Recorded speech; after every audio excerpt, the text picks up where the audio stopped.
The Infinity Pi Matrix is a project that I've been working on for some time now, probably around Pi Day of 2015.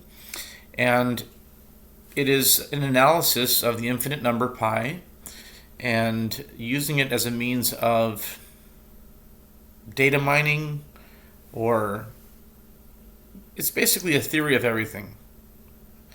And that chart you see in the background is called the PL89. The PL89 is a sequence of numbers that is it functions as a calendar, and it has actually several purposes, but it's based the sequence of numbers is based on verses from the Bible in the book of Leviticus, chapter 25, and discusses the sabbatical years.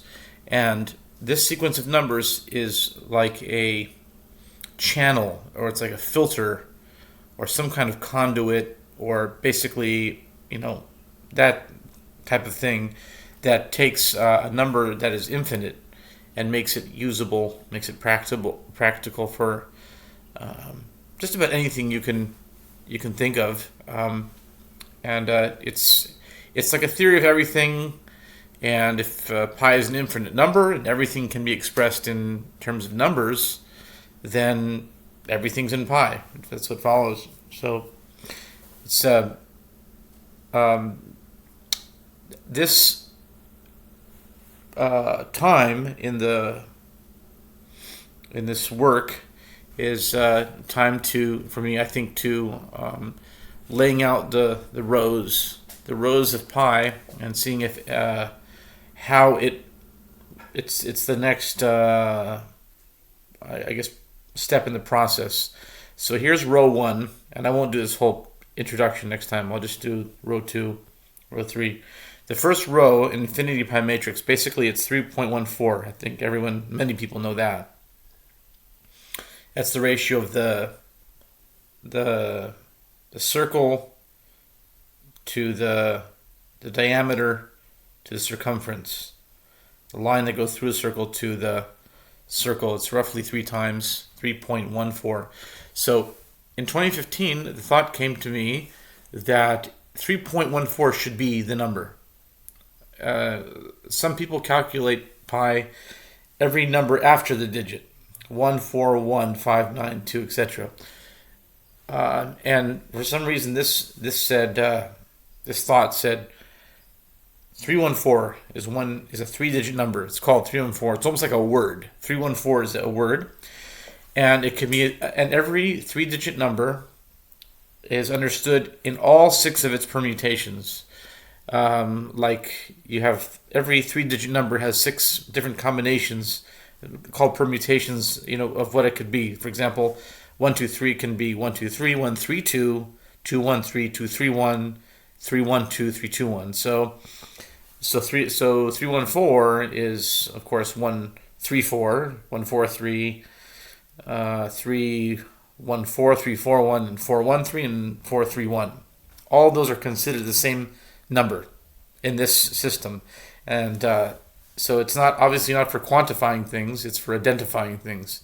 So you can use numbers to quantify things. Obviously, if something costs $134 and you pay $413, you're making a big mistake, and you're silly. And if something costs $431 and you try to give them $134, they're not going to accept it.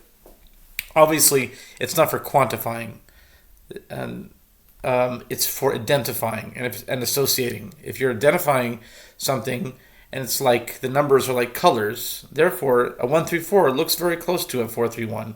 If they're just, let's say, white, green, and orange, and you do orange, green, and white, green, white, and orange, they look about the same, and you can categorize them in that way. Therefore, for identifying or associating, permutations are very valuable. They're crucial. They're essential, actually, because sometimes if you need to have a dollar amount, and let's say you need to have $431, that's the amount, but right now it's only 1:34 p.m.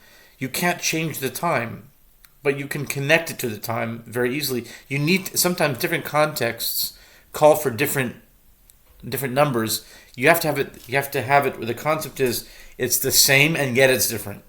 You know it's different because it's not the same number, but at the same time, it's the same colors. They're the same identifiers. So therefore, you're bringing those two things together at anything. It's time or money or just about anything that are expressed in numbers. So that was just all the introduction to the first row of the infinity pi matrix, which is 314. The second one is 159, 265, 358, 979, 323, 846, 264, 338, and 327. Those are the first 10 three-digit numbers of the infinity pi matrix.